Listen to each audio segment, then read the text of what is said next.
is not a privilege but your right. Is someone who believes that you can conquer anything just if you can think about it. He makes you believe that you can crack any exam around the corner if you have the belief, if you have the courage, and you are distraction free. He takes us out from the darkest hour, and just in case, God forbid, if you fail at any point in your life, He has this miracle power of lifting you up, lifting your morale, and boosting your emotional stability every single time. Yes, you guessed this right. I'm talking about Mr. Avnish Kumar Saxena. I would like to call upon stage Honorable Chief Mentor of KCS Educate and Founder and Chairperson of Help Student India. Sir, please. Good morning. जोश में आवाज नहीं आया और शायद भूल गए पिछली बार हम लोगों ने जोश बनाने के लिए कुछ शुरुआती दौर में किया था। क्या आप तैयार हैं? Yes, sir. Okay, you are the winner. Yes, sir. जो नए लोग हैं उनकी आवाज नहीं आई क्योंकि वो पहली बार ज्वाइन किए हैं, कुछ 12th में अभी आए हैं, कुछ 11th से हमने चेंज करा, कुछ को हमने छोड़ा, कुछ ने हमें छोड़ा, क्योंकि ये जरूरी भी था एक दूसरे को छोड़ना। अगर हमारी आपकी ट्यूनिंग मैच नहीं हो रही है, कहीं ना कहीं मैं आपको मोटिवेट नहीं कर पा रहा हूँ, कहीं ना कहीं आप मेरी बातों को नहीं समझ पा रहे हैं, तो वो ठीक भी आइडिया था।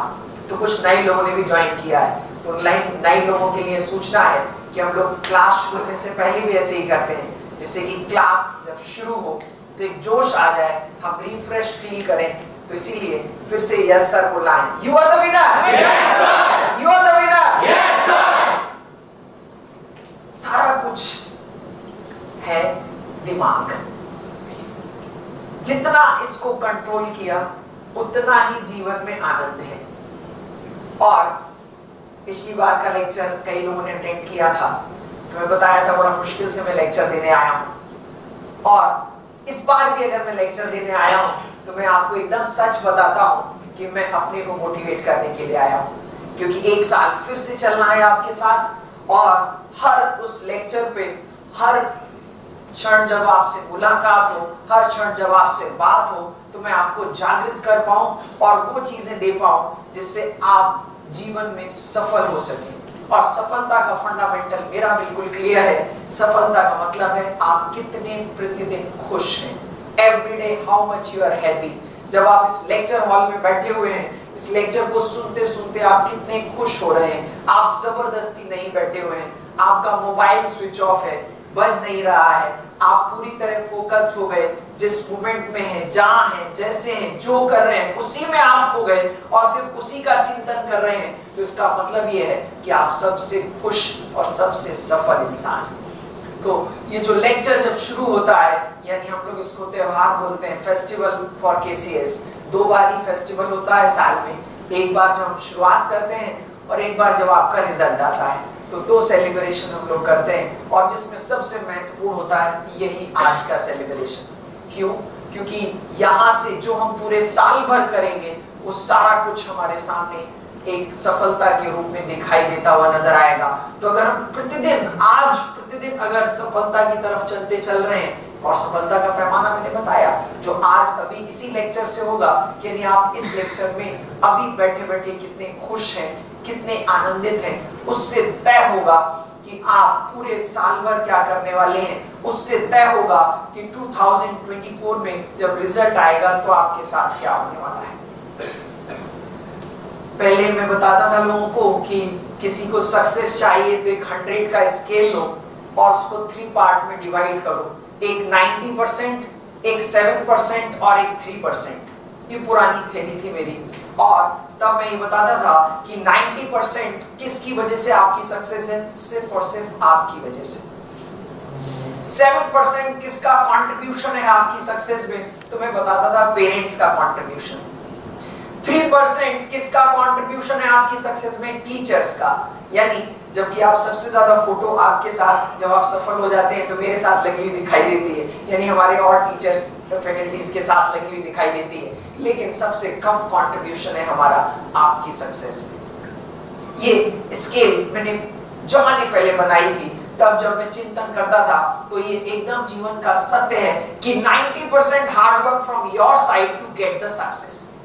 7% सपोर्ट, पेरेंट्स फीस देंगे, पेरेंट्स सही जगह पढ़ाएंगे, पेरेंट्स दिन भर बढ़िया खाना खिलाएंगे, घर में मोटिवेट करेंगे, आपको बार बार टोकेंगे, समझाएंगे, उसकी रिक्वायरमेंट है 7%। और 3% टीचर की तरफ से कैसे है? ये बिल्कुल ऐसा है जैसा सब्जी में नमक होता है। अगर सब्जी में नमक सही मात्रा में हो तो सब्जी खाने में आनंद आएगा, और सब्जी में नमक अगर अधिकतम मात्रा में हो तो आप सब्जी नहीं खा पाएंगे। बस बिल्कुल इसीलिए इस स्केल को मैंने डिवाइस किया था, थिंकिंग नॉट डिवाइस, कुछ ज्यादा हो जाएगा, ऐसा लगेगा मैं बहुत बड़ा कुछ इंसान हूं, नहीं, इसको सोचा था, एक स्केल को सोचा था कि 90% hard work from student side, 7% support from parent side and 3% support from any teacher side. और ये एकदम सत्य है, जो कुछ है वो आप स्वयं हैं। लेकिन आज इस स्केल में मैंने एक एडिशनल स्केल भी ऐड कर ली। आज की मुश्किल ये हो गई है कि आप अपने बंदर को नहीं संभाल पा रहे हैं। बंदर, आप शुरू में बंदर थे, आपके पास दिमाग था, तब आप बड़े बंदर थे, और फिर आप धीरे धीरे धीरे धीरे इंसान बने, और इंसान बनते बनते दोबारा से बंदर की तरफ जा रहे हैं। और वो क्यों जा रहे हैं? क्योंकि आप शांत बैठ ही नहीं पाते। आप दिन भर में जब तक जागृत हैं अपने दिमाग को शांत नहीं कर पा रहे, तो वो 90% हार्डवर्क जो स्टूडेंट साइड है वो आएगा कैसे? तो अब मैंने एक और इस स्केल के साथ प्लस में एक और स्केल बनाई, और उस स्केल में 50-50% पेरेंट्स और टीचर को दिया इस बार, यानी आपका कंट्रीब्यूशन ही नहीं है। यानी अब दो स्केल से काम चलेगा। एक वो जो पुरानी वाली स्केल थी जिसमें 90% hard work from student side, 7% support from parent side, 3% support from teacher side, यानी गाइडेंस जो टीचर दे रहा है। लेकिन अब एक और स्केल की जरूरत है जिसमें हमारे और पेरेंट्स का 50-50% का कंट्रीब्यूशन है। किस स्केल की जरूरत है और क्यों जरूरत है? क्योंकि जो आपका 90% है उसको निकालने के लिए आज हमें जरूरत आन पड़ी है कि हम कॉन्स्टेंटली आपसे बात करें, कॉन्टिन्यूअसली आपसे बात करें, बिना रुके लगातार आपसे डिस्कशन हमारा चलता रहे। यानी लास्ट टाइम भी हमने आपसे बात किया कॉन्स्टेंटली, मतलब कॉन्टिन्यूअसली मैं कहना चाह रहा था, अगर किसी के दिमाग में गलत वर्ड चला गया हो, फ्लो में निकल गया, कॉन्स्टेंट, कॉन्टिन्यूअसली हम लोग बातचीत करें। क्या हो गया है कि जैसा मैंने बताया, कई बार क्लास में भी आपको बताया कि हम पहले एक दिन समझा देते थे तो साल भर तक चलता था। यानी जो ये लेक्चर था, इस लेक्चर को सुनने के बाद स्टूडेंट साल भर तक मोटिवेटेड रहता था, एग्जाम देने तक मोटिवेटेड रहता था। धीरे धीरे एक समय आया कि वो स्टूडेंट साल भर की बजाय महीने भर मोटिवेटेड रहने लगा। धीरे धीरे एक समय आया कि वो स्टूडेंट 1 वीक के लिए मोटिवेटेड रहने लगा।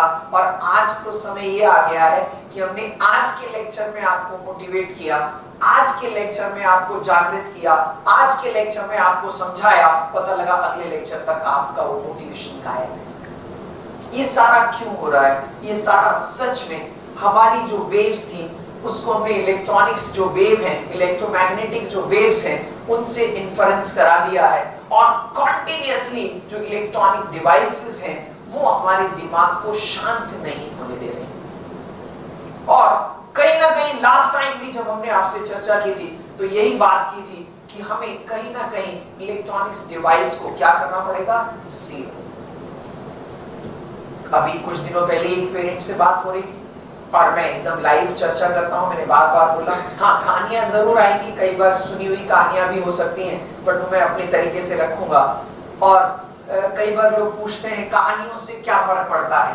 कहानी चाहे कैसी भी हो, अगर आपके दिमाग को हिला रही है तो बहुत ज्यादा, मेडिसिन से भी ज्यादा कहानी का फर्क आपके दिमाग पे पड़ता है। इसीलिए कहानियों की तो बहुत ज्यादा आवश्यकता है। तो वैसे मैं करता भी हूँ कि अपनी मोटिवेशन लेक्चर में कुछ कविताएं जो मैं बनाता हूँ उसके लिए ऑडियंस मुझे मिलता नहीं है, तो यही वाला ऑडियंस होता है जिसमें मैं अपनी कविताएं यूज कर लेता हूँ। और कहानियां भी कुछ जो आप जानते हैं वो होंगी या कुछ नई कहानियां होंगी। लेकिन जो चर्चा है वो मेन ये है कि जो लाइव में बातचीत करता हूँ, जो आपसे मैं बातचीत करता हूँ, जो मैं पेरेंट्स से बातचीत करता हूँ, उसको आपके सामने रखूँ।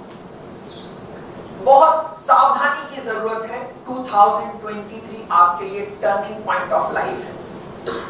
2023 का एक एक दिन आप कैसे गुजार रहे हैं मायने रखता है। मैं नहीं कह रहा कि 2024 में आप अच्छा नहीं करेंगे या आप मेहनत नहीं करेंगे या 5 में या 6 में मेहनत नहीं करेंगे, लेकिन 23 यानी 3 में 2023 इज लाइफ फॉर यू। यहाँ का एक एक मिनट आप कैसे गुजार रहे हैं, यहाँ का टाइम, यहाँ आप कैसे चीजों को कर रहे हैं, ये पूरी लाइफ में आपको याद आएगा। यानी मुझसे भी पूछो, किसी से भी पूछो, अपने पेरेंट्स से भी पूछो, तो यही बताएंगे जो 12th था, अगर वहां हमने सब कुछ अपने तरीके से जैसे सोच रहे थे किया होता तो चीजें शायद बहुत आसान हो जाती। इसलिए माय डियर स्टूडेंट, सावधान। किससे सावधान? Electronics devices. कोई पेरेंट मुझे बताया कि आपके पास मैथमेटिक्स पढ़ रहा है, दूसरी जगह फिजिक्स केमिस्ट्री पढ़ रहा है, और पता लगा ऑनलाइन भी एक फेमस कोचिंग है, उसका भी ऑनलाइन कोर्स ज्वाइन किया हुआ है। आप पेरेंट्स से मैं पूछता हूं, आप खुद बताइए, क्या ये ऐसे कभी संभव है? नहीं। माइंड वाइज सुपर इंटेलिजेंट है कि वो 1 घंटे बैठता है, वो जो केसीएस का असाइनमेंट खत्म कर देता है, दूसरे घंटे बैठता है, वो बुक जो हमने सजेस्ट की थी उसको खत्म कर देता है। अगर वो इतना इंटेलिजेंट है तो कोई प्रॉब्लम नहीं। आप मैथ्स यहाँ पढ़ा रहे, फिजिक्स केमिस्ट्री कहीं पढ़ा रहे, या पीसीएम यहाँ पढ़ा रहे, फिर उसको ऑनलाइन भी ज्वाइन करा दो, 2 4 10 लोगों से ज्वाइन करा दो, कोई प्रॉब्लम नहीं। बट ऐसा हो तो नहीं रहा है। हम एक एग्जाम्पल को देख के हम बाकी सब वही फॉलो करने लगते हैं। स्टूडेंट बैठ के बातचीत करें, फिर मेरे से आके मिल के डिस्कशन करें, जिससे हम कुछ ऐसा कर पाए कि 2023 हमारे लिए गोल्डन ईयर बन जाए। यानी हम सब रिच नहीं है, हम सबके माइंड का लेवल सेम नहीं है, फिर हम कैसे किसी को फॉलो करके कोशिश करते हैं कि जैसे वो कर रहा है वैसे हम करने लगे। हाँ, हम सब एक बात जरूर कर सकते हैं कि हम एक ही टारगेट पे पहुंच जरूर सकते हैं, लेकिन उसके लिए रास्ते अलग अलग होंगे। कौन डिसाइड करेगा आपका रास्ता? आप डिसाइड नहीं कर सकते। कुछ एक्सपीरियंस्ड लोग, कुछ टीचर्स, कुछ पेरेंट्स मिलके बैठ के चर्चा करें, तब हम डिसाइड कर सकते हैं कि कौन सा पाथ आपके सक्सेस के लिए आसान रहेगा। इस बार हमने जो 12th में बच्चे पहुंच गए, 11th में हमारे पास पढ़ रहे थे, इस बार हमने कई पेरेंट्स को फोन कर करके भी बुलाया, तब जाके 60% पेरेंट्स ने हमसे मिली। 40% पेरेंट्स आर स्टिल देयर जो मुझसे मिल नहीं रहे हैं, जो बात नहीं कर रहे हैं। जबकि मैंने आपको बताया 7% support from parent side and 3% from teacher side, और 90% जो स्टूडेंट का है उसमें भी हमें पेरेंट्स की बहुत ज्यादा जरूरत है। लेकिन अनफॉर्चुनेटली 40% पेरेंट्स अभी भी मुझसे आके नहीं मिले, कोई चर्चा नहीं की। सारा कुछ किस बात पे डिपेंड करेगा? कैसे हम आपको जागृत रखें, कैसे जगाए रखें, कैसे हम आपको बार बार बताए रखें कि सब कुछ आपकी वजह से होने वाला है, और वो होने में हमारे और पेरेंट्स की अति आवश्यकता है। मैं इसी चर्चा को आगे आज पूरे इस लेक्चर में बढ़ाने वाला हूं और इसी पे वार्तालाप करने वाला हूं। वो मैं कुछ कहानियां, कुछ बीच बीच में कविताएं लाऊंगा, जिससे थोड़ा आपका मोमेंटम बना रहे, कॉन्टिन्यूटी बना रहे। जो मुझे सुनने का मोमेंटम है, मेरा मोमेंटम तो बना रहेगा, मैं बोलता रहूंगा, कोई प्रॉब्लम नहीं, अनलिमिटेड बोल सकता हूं। अभी तो बोलना ही नहीं शुरू किया, अभी तो सिर्फ बोलने के लिए भूमिका बना रहा हूं कि किस विषय में मुझे बातचीत करनी है। ये कई लोग जानते भी हैं जो स्टूडेंट्स मुझसे पढ़ रहे हैं। एक पहले कहानी सुनाते हैं, फिर ये बताते हैं कि सारा कुछ ये लास्ट टाइम आप याद हो तो बात की थी हम लोगों ने, इस सॉफ्टवेयर में काफी सारे वायरस चले गए, और आप जितने जैसे जैसे बड़े होते जा रहे हैं इस सॉफ्टवेयर में सॉफ्टवेयर भी डाल रहे हैं, लेकिन हर सॉफ्टवेयर के साथ उसके अंदर क्या आ रहा है? वायरस। और जब कंप्यूटर में वायरस आता है तो हमें क्या लगाना पड़ता है? एंटीवायरस। सो अगर हम ध्यान से सॉफ्टवेयर डालें, अगर ट्रस्टेड वेबसाइट पे जाएं जहां पे वायरस नहीं होते हैं, और वहां से सॉफ्टवेयर अपलोड करें, सॉफ्टवेयर डालें, या जो बोलते हैं ना ट्रस्टेड सॉफ्टवेयर खरीद के डालें, तो चांसेस है वायरस कम आएंगे, तो हमारा कंप्यूटर बेहतर चलेगा, और इस कंप्यूटर को बेहतर बनाए रखना बहुत जरूरी है। एक छोटा बिजनेसमैन था, आज की कहानी में स्पोर्ट्स पर्सन भी आएंगे, बिजनेसमैन भी आएंगे, इंटेलिजेंट स्टूडेंट भी आएगा।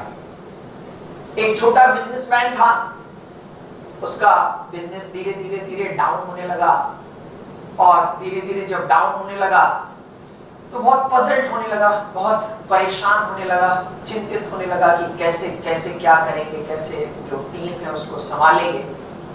और चिंतन में की बजाय धीरे धीरे उसने चिंता करना शुरू कर दिया। आप बिजनेसमैन नहीं है, लेकिन स्टोरी को आप तक ले जाएंगे, आप ध्यान दीजिए। और वो चिंता करते करते उसके ऊपर काफी लोड आ गया, उसके ऊपर यानी काफी डेट इकट्ठा होने लगा। तो मॉर्निंग वॉक पे जाता था, सुबह सुबह मॉर्निंग वॉक पे गया और बड़ा टेंशन में कि क्या करेंगे, बिजनेस ने तो मुझे डूबो दिया, सब कुछ डूब गया, अब हम कैसे इसको ठीक करें। वहां मॉर्निंग वॉक कर रहा था, पार्क में आराम से टहल रहा था, तभी एक काफी जब वो सोच में था तभी उसके पास एक व्यक्ति आया, बोला आपको पैसे की जरूरत है? तो उसने ऊपर से नीचे देखा, उसका इसको कैसे पता चला आपको पैसे की जरूरत है? बोला आपको कैसे पता? बोले मुझे सब पता है। बोला आपको पैसे की जरूरत है, आप लोन में परेशान हैं? बोला हाँ जी ये तो है। तो एक काम करते हैं, उसने जेब से एक चेकबुक निकाला और उस पे 1 करोड़ लिखा और नीचे साइन किया बिरला। टाटा बिरला का नाम सुना ना, टाटा भी फेमस थे, बिरला भी फेमस थे। नीचे उसने साइन किया जीडी बिरला और 1 करोड़ का उसको चेक दिया और बोला लो इसको ले जाओ, बिजनेस करो और खुश रहो, जब हो जाए तो वापस कर देना। वो चेक लेके घर पहुंचा, बड़ा खुश कि भाई ये प्रभु ने हमारी सुन ली, हम तो इतना परेशान थे और हमने इतना प्रार्थना की और प्रभु ने हमारी सुन ली। घर पहुंचा बड़ा खुश, एवरीथिंग इज फाइन, अब सब ठीक हो जाएगा, इसको यूज करेंगे। और अगले दिन बैंक में पहुंचा उस चेक को लगाने के लिए, अकाउंट में ट्रांसफर कराने के लिए। जब अकाउंट में ट्रांसफर कर रहा था तो उसके दिमाग में आया ओहो ऑलरेडी हमारे ऊपर कर्ज है, अगर हमने इस चेक को लगा दिया तो और कर्ज इकट्ठा हो जाएगा। तो उसने उस चेक को सोचा लगाएंगे तो हम तो ऑलरेडी कर्ज में और कर्ज में आ जाएंगे, क्यों ना एक काम करें, इस चेक को संभाल के रखें और फिर से जरा सोचे जाके अपने बिजनेस के बारे में। उसने उस चेक को अपनी पॉकेट में रखा और बैंक से वापस आ गया। बैंक से वापस आया, उसने फिर से अपनी टीम के पास गया, फिर से अपनी टीम को जागृत किया, मोटिवेट किया कि चलो एक बार फिर से कोशिश करते हैं, कुछ अपनी स्ट्रैटेजी में परिवर्तन करते हैं, कुछ सेल टेक्निक में परिवर्तन करते हैं और देखें कि बिजनेस कैसे नहीं चलेगा। उसने अपनी पूरी टीम को मोटिवेट किया, जागृत किया। 3 महीने के अंदर बिजनेस दोबारा से पिकअप होना शुरू हो गया। धीरे धीरे बिजनेस पिकअप होना शुरू हुआ। 6 महीने के अंदर उसने अपनी लोन चुकाना शुरू कर दिए और बड़ा खुश हो गया। और क्योंकि हर बार उसके दिमाग में एक बात तो चलती थी, 1 करोड़ तो अपने पास पड़े ही है ना भाई, कभी भी यूज कर लेंगे, इसलिए टेंशन क्या है। यानी उसके दिमाग में क्या था? पॉजिटिविटी। क्या पॉजिटिविटी थी? 1 करोड़ रुपए तो पड़ गए हैं, क्या डरने की बात है। 1 करोड़ का वो चेक उसने संभाल के लॉकर में रखा हुआ था कि जब जरूरत पड़ेगी तब इसको निकाल लेंगे। और उसके अंदर क्या आना शुरू हो गई? पॉजिटिविटी। जैसे जैसे पॉजिटिविटी आई, उसने अपनी बिजनेस स्ट्रैटेजीज को चेंज किया, कंसेप्ट को बदला, मार्केटिंग टेक्निक्स को बदला और धीरे धीरे धीरे उसका बिजनेस ग्रो होता चला गया। अब उसके पास अपने पास 1 करोड़ रुपए एक्स्ट्रा आ गए। उसने कहा चलो भाई जीडी बिरला साहब को ये चेक चल के वापस कर देते हैं। मिलेंगे कहाँ? अब एड्रेस तो ढूंढने की बजाय उसी पार्क में टहलने आते हैं, तो हम भी सुबह सुबह टहलते हैं चल के और उनको ढूंढते हैं, मिल जाएंगे। वो पार्क में गया और इत्तेफाक से उसी दिन वो जीडी बिरला साहब दिख गए। बोला सर ये आपका चेक, बहुत बहुत धन्यवाद, आपने मुझे दिया।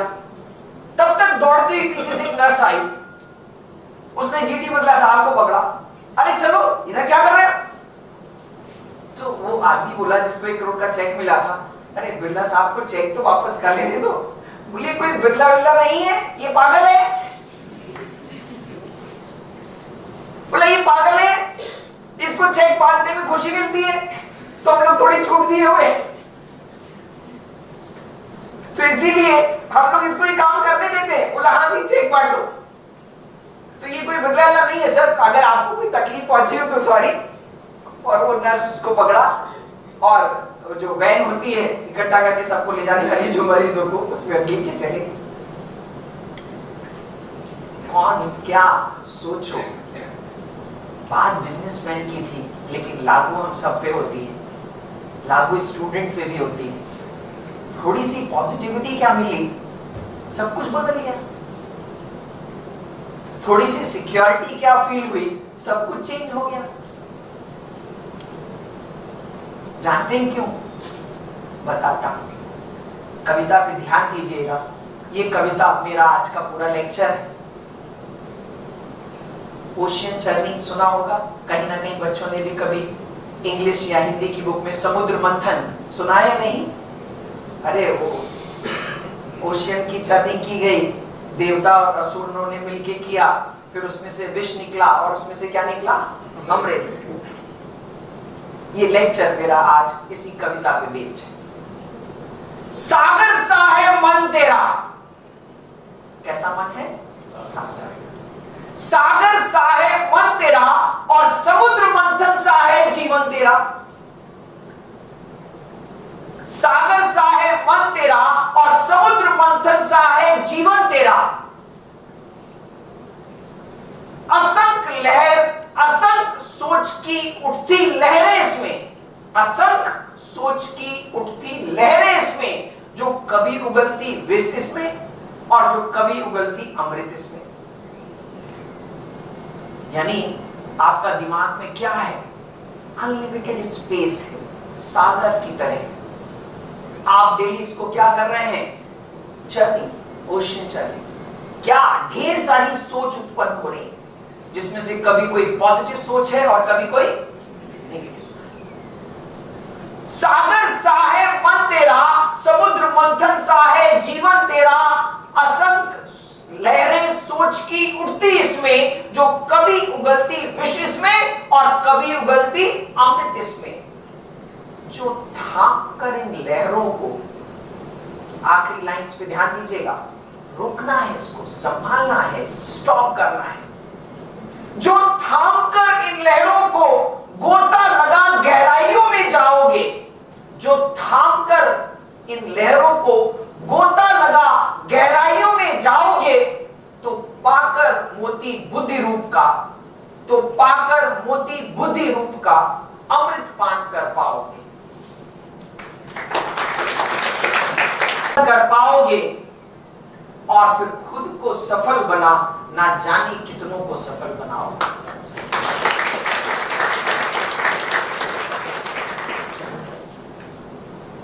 ये गीता का एक उपदेश है जो मैंने आपको अपनी कविता में देने का प्रयास किया। इंद्रियों से परे है मन, मन से परे है बुद्धि और बुद्धि से परे है आत्मा। आपको ये लगेगा ये क्या गीता के उपदेश चलेंगे? जी वो तो सभी पे वैलिड होते हैं। क्या ऐसा है बच्चों? आपके जीवन में ऐसा है? मैं दिखाता हूं। मुझे कोलेस्ट्रॉल का प्रॉब्लम है, मैं अपनी प्रॉब्लम खुल के रख देता हूं, और जब सत्य आप बात करते हैं तो लोगों को समझ में आता है। मेरे पे भी लागू होता है। गुलाब जामुन रखे हुए हैं, कोलेस्ट्रॉल का प्रॉब्लम है, और गुलाब जामुन रखे हुए। बुद्धि क्या कहती है?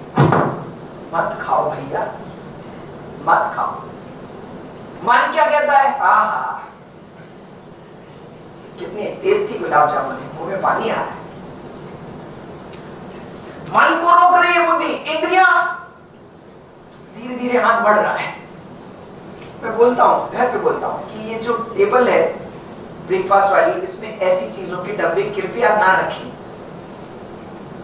मैं ऐसे घर पे बोलता हूं। आप खुद फील करो, कई चीजें आप ऐसी करते हो जो मन भी नहीं चाह रहा है, भूख नहीं लग रही है, फिर भी डब्बा रखा हुआ है, तो आपने ओपन किया और भरना, पेट भरना शुरू कर दिया और भर डाला पेट। ऐसा होता है आपके साथ? आहा आहा, IIT चाहिए, वाह, बुद्धि कह रही IIT IIT IIT। अब मन कह रहा है थोड़ा सा देख ले एक वीडियो, क्या प्रॉब्लम है? किसी तरह रोका, मन को बुद्धि से टाइट किया, किसी तरह अपने को संभाला। वो केसीएस का रूटीन टेस्ट आया था मोबाइल, लाओ रूटीन टेस्ट के लिए मोबाइल, अब तो मोबाइल उठानी पड़ेगा ना भाई। दिन भर मोबाइल को संभाला और उससे दिन भर संभालने के बाद आखिरी में वो रूटीन टेस्ट देखना है उसका, हम लोग भेजते हैं ना सॉल्यूशन आखिरी में, आपको बताइए रूटीन टेस्ट का सॉल्यूशन देख रहे हैं। अब इंद्रियों ने काम करना शुरू कर दिया, मन को भी कैप्चर किया। इतनी देर में देखा एक वीडियो भेजा है हमारे दोस्त ने और क्लिक मार दिया, उठे और देखना शुरू कर दिया वीडियो। ऐसा कुछ हो रहा है आपके साथ नहीं, हम सबके साथ। सच में हम बिल्कुल समुद्र जो माइथोलॉजिकल जो स्टोरीज लिखी हुई है ना, वो बिल्कुल जीवन का सत्य है। दिन भर ऐसा हो रहा है, हमारे दिमाग में ढेर सारी सोच उत्पन्न हो रही, कभी नेगेटिव कभी पॉजिटिव, और हम कंट्रोल इसलिए नहीं कर पा रहे क्योंकि हम शांत नहीं बैठ पा रहे। मोबाइल हमें रोक रहा है, बिल्कुल हमें शांत होने ही नहीं दे रहा। हमारे मन को शांत नहीं करेंगे हम तो ऐसा ही कुछ होगा कि जो नहीं करना चाह रहे हैं वो होगा। इसीलिए माय डियर स्टूडेंट, कैसे भी करके हमें इलेक्ट्रॉनिक्स डिवाइस को क्या करना है, सीखो। जहां आपको लगे, जिस मोमेंट पे लगे कहीं भी वो चीज बढ़ रही है, वो नेगेटिविटी आ रही है, तुरंत अपने पेरेंट्स को शेयर करना है, तुरंत हमें आके एक्सक्लूसिवली बताना है। कहीं ना कहीं हमारी बातें या हमारी कहानियां आपके जीवन पे इफेक्ट डालेंगी, क्योंकि पहले ही बता दिया 90% hard work, 90% contribution of yours to get the success in any examination or in your life. बहुत जैसे जब आप कम उम्र पे होते हैं, यहां पे जितना अपने को आप मॉडिफाई कर लेंगे, जितना अपने को संतुलित कर लेंगे, जितना आप अपना फीलिंग मैनेजमेंट कर लेंगे, उतना ही आगे जाके चीजें आसान होगी आपके लिए।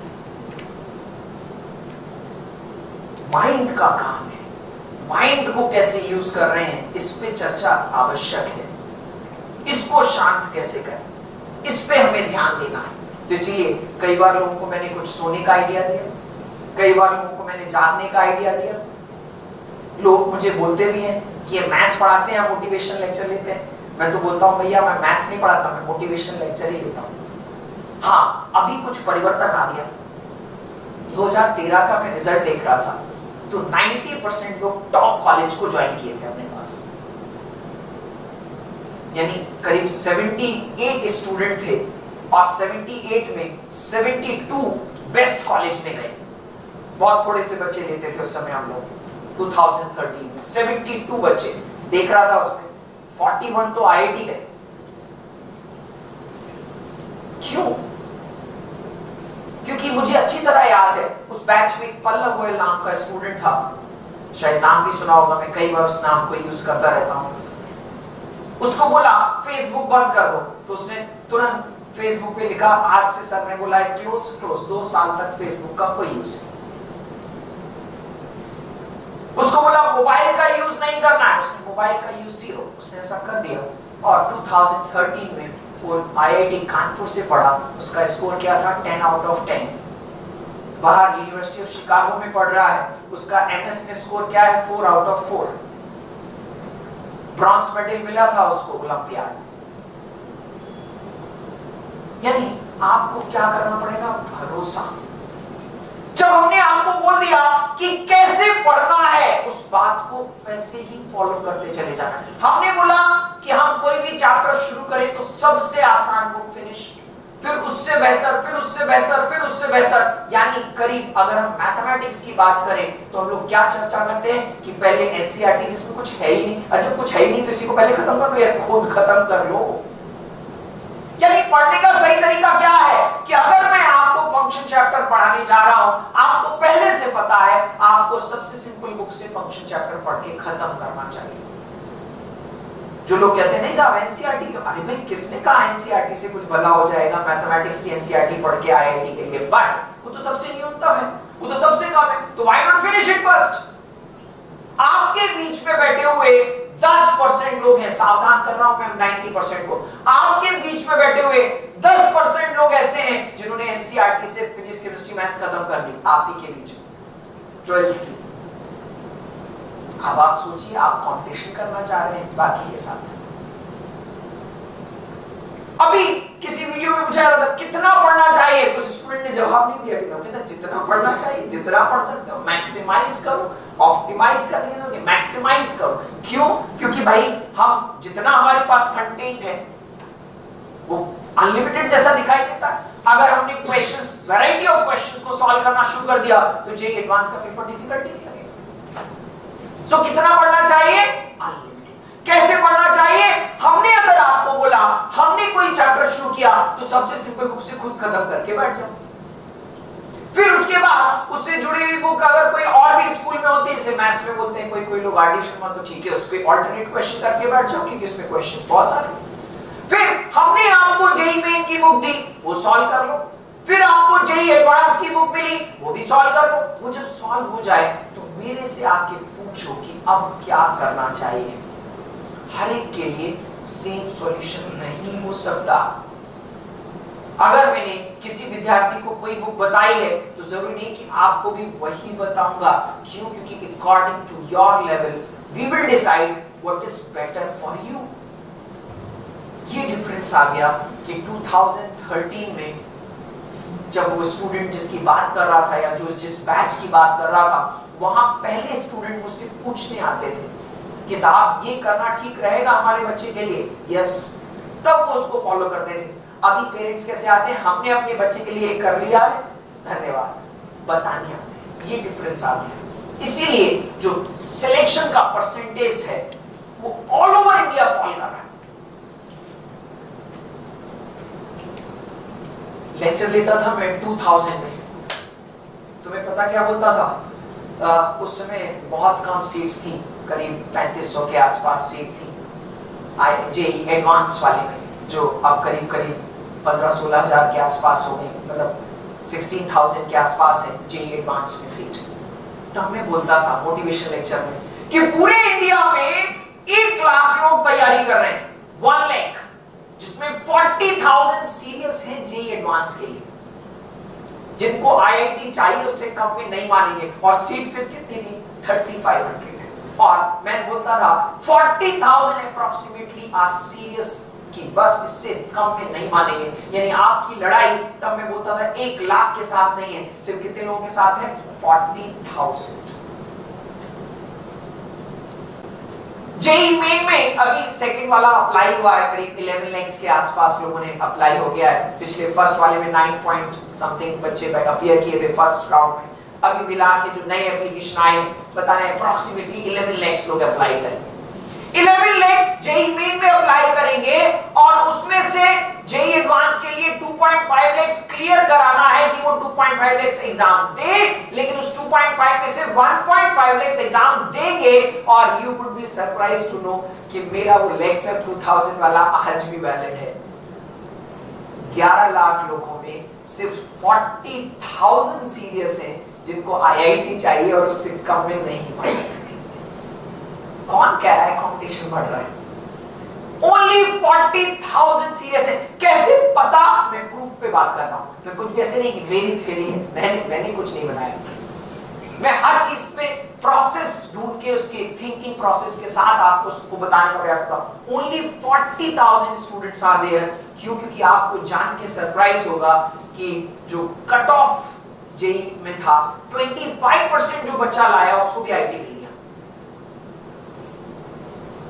यानी आप सब्जेक्ट का कट ऑफ सुन के 4% cut off in physics, chemistry and mathematics.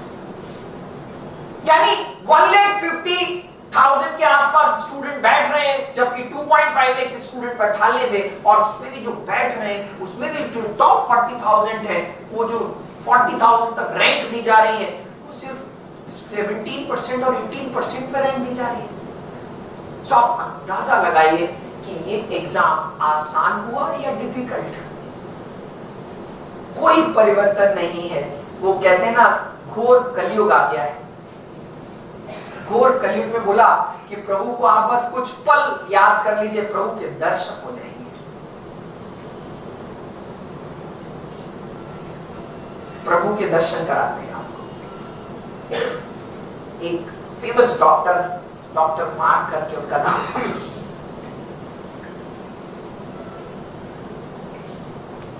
थोड़ी माइथोलॉजिकल आज कहानियां होंगी, क्योंकि ये हम लोगों को बड़ा पढ़ाई में बहुत मोटिवेट कर देते थे। किसी ने ग्लोबल अचीवमेंट अवार्ड देने के लिए वो सोचा, क्योंकि उन्होंने बहुत सारे पेशेंट को बनाया, कुछ रिसर्च भी कर ली, तो उनको एक दूसरे सिटी में ग्लोबल रिसर्च का अवार्ड देने के लिए बुलाया गया कि आपने ग्लोबल काम किया है तो एक बड़ा सा प्राइज आपके लिए, उसके लिए बहुत बड़ा व्यवस्था की गई, उनके बारे में काफी चर्चा की गई।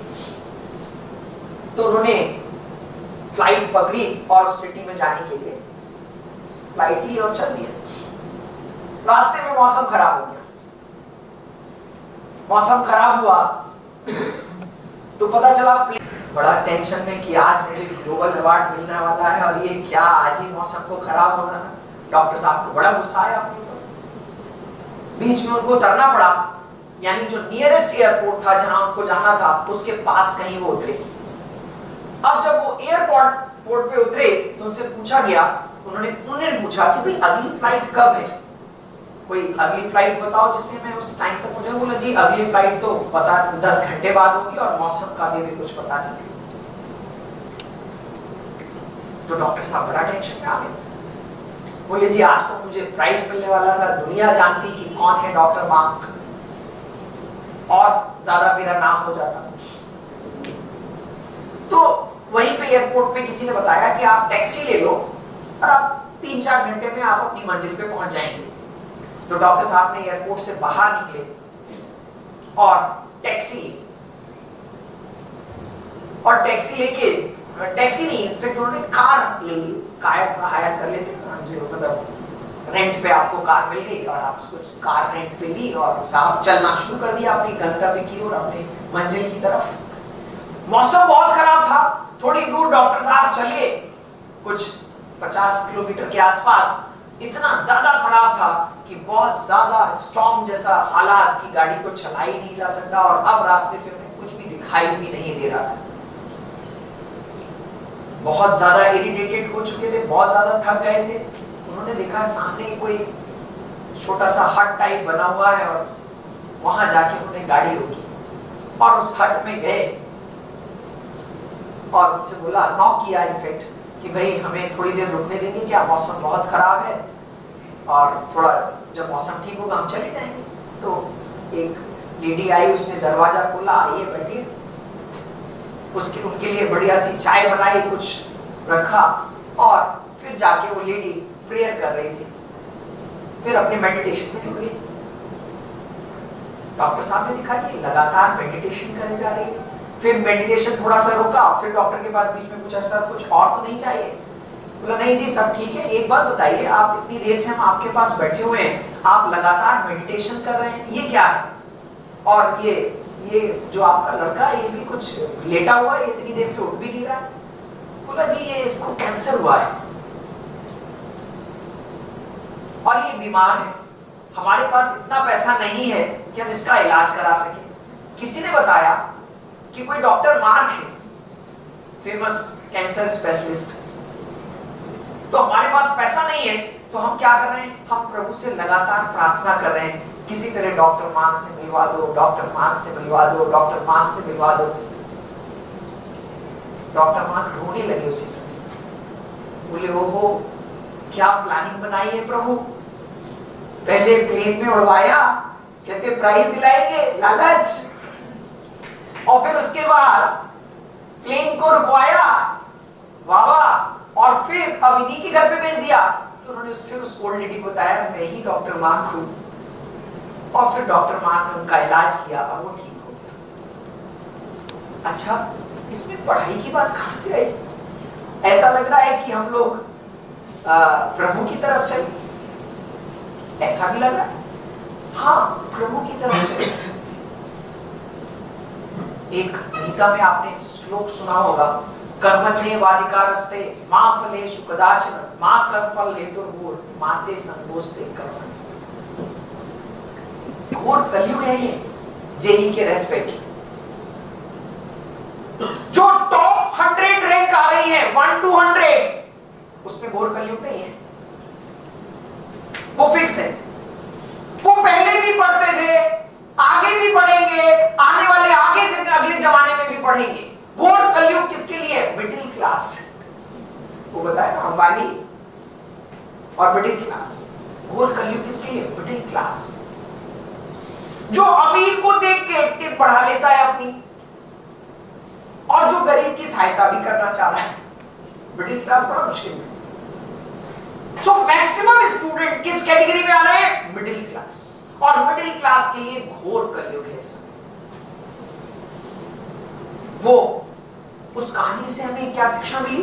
वो लगातार क्या बोल रही है प्रभु से? प्रभु डॉक्टर मार्क से मिला दो, प्रभु डॉक्टर मार्क से मिला दो। यानी कर्म कर रही है और कर्म में इतना डूब गए कि कर्म भूल गए कि हम कोई कर्म कर रहे हैं, और ये भी भूल गए कि हमें अंत में कोई फल की प्राप्ति भी है। हम सिर्फ क्या कर रहे हैं? कर्म कर रहे हैं। यानी जब मैं लेक्चर दे रहा हूं तो मुझे इस बात की परवाह नहीं कि आप मोटिवेट हो रहे हैं, नहीं हो रहे हैं, क्या हो रहा है। मैं आनंदित हो रहा हूं, मैं खुश हो रहा हूं, मैं इसमें डूब रहा हूं, मुझे मजा आ रहा है, मैं आनंद महसूस कर रहा हूं, तो मैं मानता हूं कि अपने आप चारों तरफ चीजें भी वैसी ही होने लगी। बोला भी था last bar, think of it. If you can think of it, you can get it. एक बार शिद्दत से सोच के तो देखो कि मुझे IIT चाहिए। अब सोचने का मतलब ये नहीं कि आंख बंद करके बैठे हैं IIT IIT IIT IIT IIT। अरे नहीं, इस कहानी का मतलब समझो। मेरे पास कोई भी चीज, कोई भी टाइम, खाना, सोना, जागना, खेलना, सब कुछ हमारे एम के साथ जुड़ा हुआ है। और जब सब कुछ हमारे एम के साथ जुड़ा होगा तो उसे अचीव करने से कोई नहीं रोक सकता। यानी हम खाते समय भी ये सोच रहे हैं, कुछ महान लोग हैं जो 25 मिनट तक खाते हैं। खाना धीरे खाना चाहिए। अब इट डजंट मीन 25 मिनट खाना चाहिए है। महान इसी में रूम में बैठे हुए, कुछ नहाते 25 मिनट है। अरे कंट्रोल, अरे ठीक है भाई, लेकिन कंट्रोल। कुछ सोते 8 घंटे, पता नहीं कितनी नींद आ रही है। अरे इस उम्र में तो नींद उड़ जाती है। यानी क्या इस कहानी में बताया गया है? ईट IIT, ईट IIT। मतलब पर्चे पे IIT लिख के मत खा लियो। स्लीप IIT, यानी अपनी नींद को कंट्रोल में रखना है। 6 घंटे आपके लिए सफिशिएंट है। प्ले IIT, अब ये नहीं कि सर ने बोला था खेलना है, गए 1.5 घंटे फुटबॉल खेल के चले आए, अब मम्मी पैर में दर्द हो रहा है। हाँ बेटा सो ले थोड़ा देर और। ड्रीम IIT, यस, हमारे सपने भी हमारे गोल के accordingly. Play IIT, dream IIT, drink IIT, sleep IIT, do all the things for IIT। जब ऐसी सोच बनेगी तो ये कहानी आपको सार्थक नजर आने लगेगी आपके जीवन में। लेकिन ऐसा नहीं हो रहा है ना हमारे साथ। क्यों? Electronics device. पूरा लेक्चर इसी बात पे, पिछले बार भी था कि बार बार मैं आपको याद दिलाता रहूंगा, आप अपने मोबाइल को तोड़ के फेंक दो। मैंने सबसे अच्छा आइडिया दिया था, जब तोड़ोगे तो नया वाला महंगा आएगा ना, तो घर वाले आसानी से दिलाएंगे नहीं। तोड़ के फेंक दो, घर पे जाओ, उसको लेके एकदम कुछ बड़ा सा पत्थर लेके उसको टुकड़े टुकड़े कर दो। अच्छा वाला हो तो थोड़ा और ढंग से तोड़ना, थोड़ा दिल में लगेगा। मम्मी पापा के सामने थोड़ा हमको और दिल में लगेगा, हमारा पैसा बर्बाद कर। आप समझिए, किसी भी तरह इसको किस में रखना है? कंट्रोल में। इसको प्रति हर पल हर क्षण ये याद दिलाने का प्रयास करना है कि हमारा गोल क्या है, हमारा अल्टीमेट एम क्या है, हमारी सारी चीजें उसके साथ जुड़ी होनी चाहिए। तो ये कहानी ये कहती है कि do all the things for your goal. अगर सारी सोच हमारे गोल के प्रति हो जाएगी तो मैं सच कह रहा हूं कि आपको गोल मिले या नहीं मिले, आप जीवन के सबसे सफल इंसान होंगे। और ये तो मैंने बता ही दिया कि अगर मैं खुश हूं, मैं आनंदित हूं, मैं मोटिवेटेड हूं, मैं जब ये लेक्चर ले रहा हूं तो सारे मोटिवेटेड होंगे, ये मुझे पता है। यही है कॉन्फिडेंस, आत्मविश्वास। और आत्मविश्वास तभी आएगा जब आपने पूर्णतः मेहनत के साथ जम के जुट के परिश्रम किया है, कहीं कोई चीज छोड़ी नहीं है, तो आपको सक्सेस अचीव करने से कोई नहीं रोक सकता। अरे भाई आपके पास सब है। पिछली बार भी कहानियां सुनाई थी, किसी के पास रोटी नहीं है, किसी के पास हाथ नहीं है, किसी के पास पैर नहीं है, वो बड़ी बड़ी चीजें अचीव कर रहा है। You are having everything, all body parts are intact. You are having, say, good food. You are having a good education.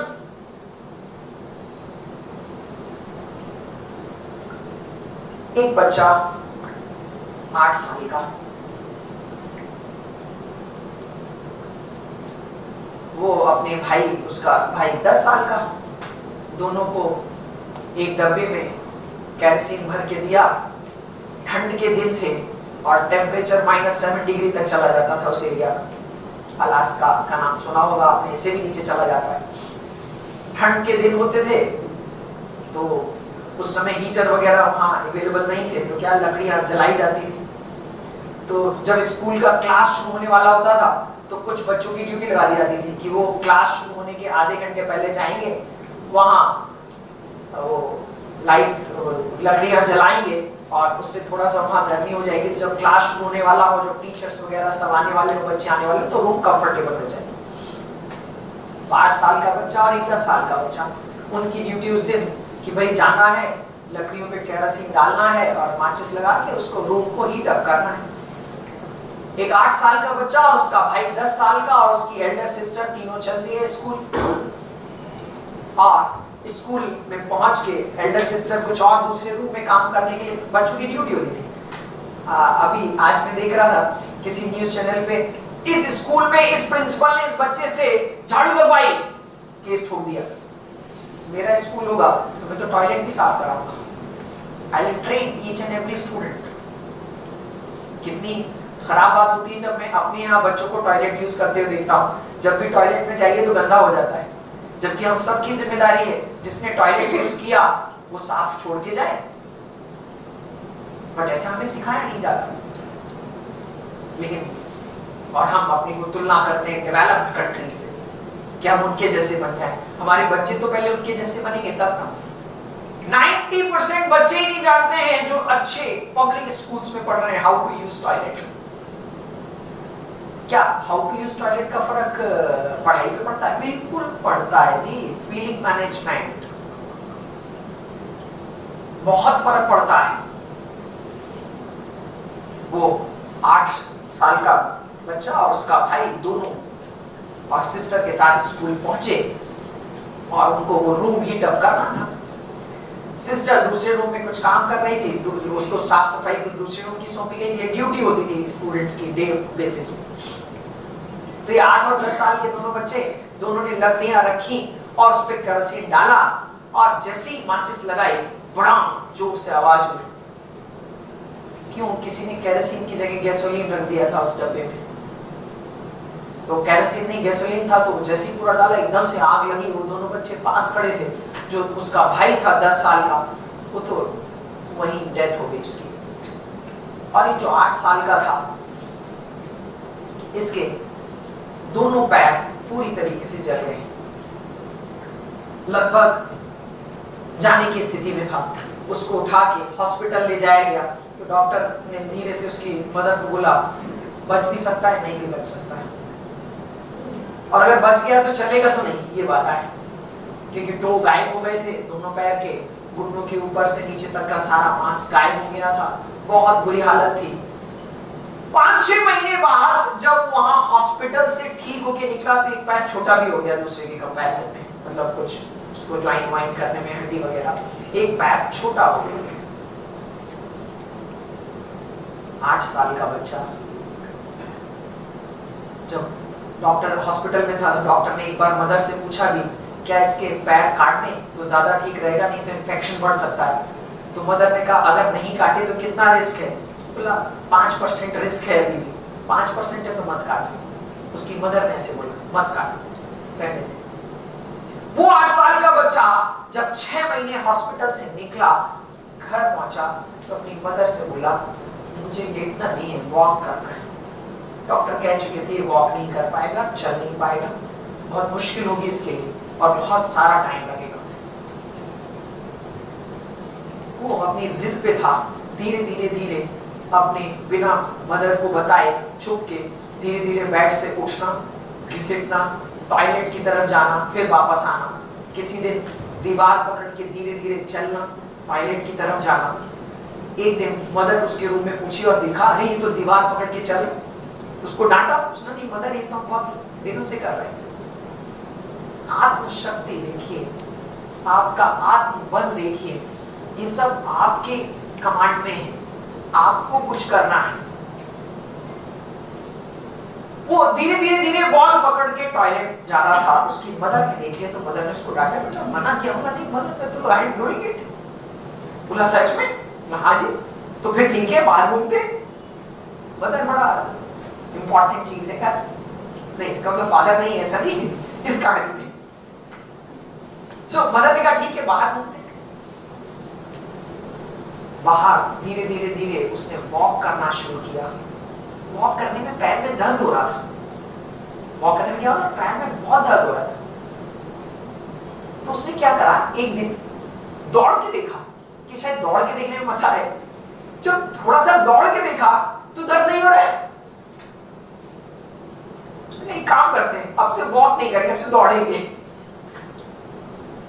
मतलब वो इंसान वॉक करने की बजाय उसने दौड़ना शुरू कर दिया। अब वो स्कूल कैसे जाता? थोड़ी देर दौड़ा, फिर वॉक, दौड़ा, वॉक, दौड़ा, वॉक। यानी जब वो उसने महसूस किया, उसको अपना फीलिंग, उसने अपनी फीलिंग खुद बताई कि जब मैं वॉक कर रहा हूं तो पैर में दर्द है और जब मैं दौड़ रहा हूं तो बड़ा मजा आ रहा है। उसने दौड़ना शुरू कर दिया। अब तो वो फेमस हो गया अपने टाउन में। अजीब बच्चा है, दौड़ते हुए स्कूल जाता है, दौड़ते हुए आता है। हर काम के लिए उसको घर से भेजा जाए तो दौड़ते हुए जाएगा, दौड़ते हुए आएगा। धीरे धीरे दौड़ दौड़ दौड़ ऐसी तब्दील हो गई कि माइलर उसको बोलने लगे। यानी जो 1 मील के लिए रेस होती है ना, उसमें माइलर उसका नाम पड़ गया स्कूल में। और जब उसने दौड़ना शुरू किया तो स्कूल में जो 1 माइल रेस होती थी उसमें पार्टिसिपेट कर डाला। पता लगा भी नहीं। धीरे धीरे धीरे धीरे उसने अपने स्कूल को पास किया, कॉलेज को पास किया और कॉलेज में भी वो माइनर बन गया। कैन यू बिलीव इट कि 1932 के ओलंपिक में पार्टिसिपेट कर डाला और चौथे नंबर पे आया।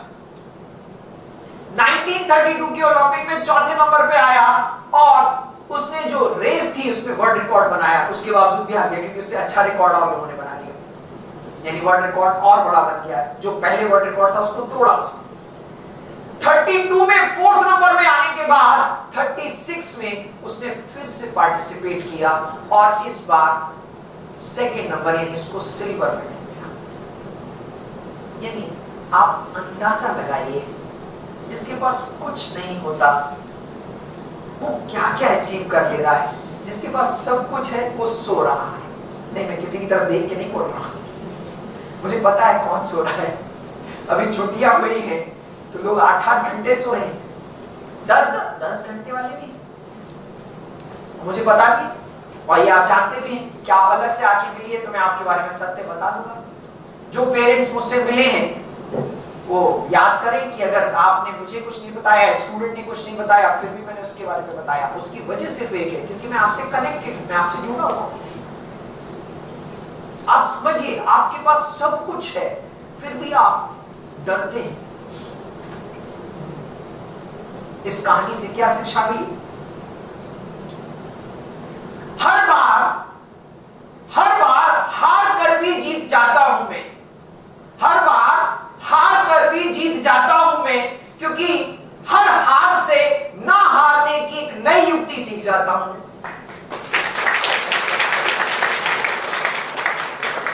मुश्किलें तो बहुत रोकती है मुझे, मुश्किलें तो बहुत रोकती है मुझे, पर एक कदम आगे निकल जाता हूं मैं, क्योंकि हर मुश्किल को अपने विश्वास की आंधी में उड़ा ले जाता हूं। ऐ जिंदगी सीखने आया था तुझे, सीख कर ही जाऊंगा और हवाओं में और पूरे विश्व में और लोगों के बीच में अपना विजयी झंडा लहराऊंगा। कि इस रूम में बैठे हुए कितने लोग आईआईटी जा सकते हैं, तो आपको जान के मेरी बात पे हंसी आएगी, मिनिमम 90%, लेकिन जान ही नहीं।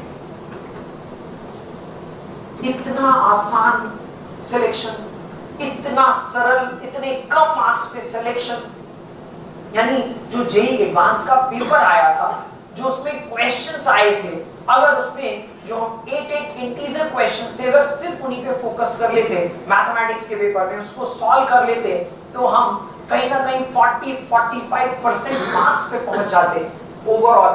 अगर केमिस्ट्री के पेपर को देखें तो आसान था, फिजिक्स का उससे डिफिकल्ट था, मैथ्स का और डिफिकल्ट था, तो मैथ्स के रेस्पेक्ट में बात कर रहा हूं, अगर तीनों को मिला लें तो 40-45% पे हम पहुंच जाते।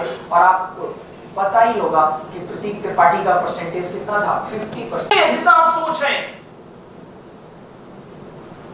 कितनी मेहनत करनी पड़ेगी मैंने बोल दिया, कोई पैमाना नहीं, कोई आप उसको बनाइए मत कि हमें 3 घंटे पढ़ना है, 4 घंटे पढ़ना है, अनलिमिटेड पढ़ना है, जितना ज्यादा पढ़ सकते हो। इंप्रोवाइज करना है, अपने दिमाग का भरपूर उपयोग करना है, जो आप नहीं कर पा रहे। अगर हमने आपसे कहा कि ये चैप्टर है, इसके क्वेश्चन करके आने हैं, अगर मैंने फॉर एग्जांपल फंक्शन चैप्टर आपको पढ़ाया, तो हर कीमत पे आपको करके आना है। अगर आपको आज के लेक्चर की कोई बात समझ में नहीं आई है और मैंने आपसे बोला अगले लेक्चर पे आप जब आए तो आप उसको पढ़ के आए और कोई चीज समझ में नहीं आ रही, तो आप 25 मिनट 40 मिनट पहले आ सकते हैं। अगर आपका क्लास 250 पे हो रहा है, आप 2 बजे घर पहुंच जा रहे हैं, खाना पीना खा के आप मिनिमम 30 मिनट्स पहले हमेशा आ सकते हैं। यानी सबसे ज्यादा जरूरी इस पूरे कोचिंग वाले पार्ट का, यानी जो क्लासेस के पार्ट का हिस्सा है, वो डाउट सेशन, डाउट क्लियरिंग, यानी पर्सनली मिलना, टीचर से बात करना, उससे डिस्कशन करना, अपनी प्रॉब्लम बताना, कोई कंसेप्ट क्लियर नहीं हुआ उस कंसेप्ट को पूछना, जो क्वेश्चंस क्लास में डिस्कस हो गए उसके बाद भी आपसे सॉल्व नहीं हो रहे पूछना, कोई बुक आप एक्स्ट्रा सॉल्व कर रहे हैं, माइंडेड एक्स्ट्रा बुक कब सॉल्व करनी, जब आप इंडिविजुअली आके हमसे पूछें, हमसे बात करें, तब हम लोग जो आपको बुक बताएंगे वो सॉल्व करेंगे। सबसे बड़ा रोल मैंने बता दिया कि इस बार, यानी अगर इस जो मैंने बताया कि 90% तक लोग आईआईटी में जा सकते हैं, सबसे बड़ा रोल पेरेंट्स का हो गया है। पेरेंट्स को भी ध्यान देना पड़ेगा कि ये सारी चीजें हमारे बच्चे को कर रहा है या नहीं। यानी आप आइए, मीटिंग करिए, जैसा हमने लास्ट टाइम भी बोला था, पीटीएम कोई टाइम नहीं देते, पीटीएम के लिए हम किसी को नहीं बुलाना चाह रहे हैं, आप हर वीक मिलिए। कुछ लोग तो इतने ज्यादा मिलने लगे कि मुझे लगा बस करो। ये 2013 में होता था, एवरी पेरेंट, हर एक पेरेंट ऐसे होता, इतना मिलता था कि मैं कहता था बस करो भाई, अब मुझे पढ़ा लेने दो, अब हर वीक चले आ रहे, हर 15 दिन पे चले आ, हर वीक चले आते, और कई बार तो रास्ते में पकड़ लेते थे। अभी कोई पेरेंट मुझे रास्ते में नहीं पकड़ता। There's a big difference। पहले रास्ते में, अरे सर बताओ मेरा बच्चा क्या है, मैंने कहा सर ऑफिस में आइए, वहां बैठ के बात करेंगे आपस में।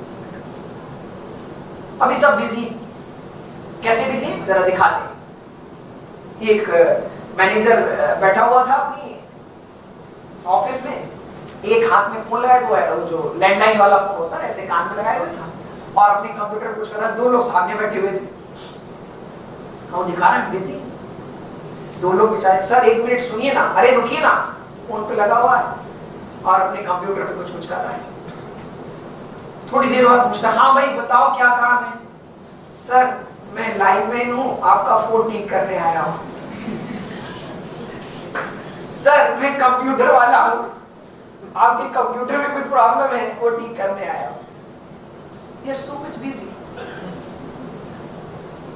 वो बेटा मैंने आपको बेस्ट कोचिंग में डाल दिया, बेस्ट टीचर दिलवा दिए, बेस्ट स्कूल दिलवा दिया, मैं क्या करूं, नहीं हो रहा है। आजीवा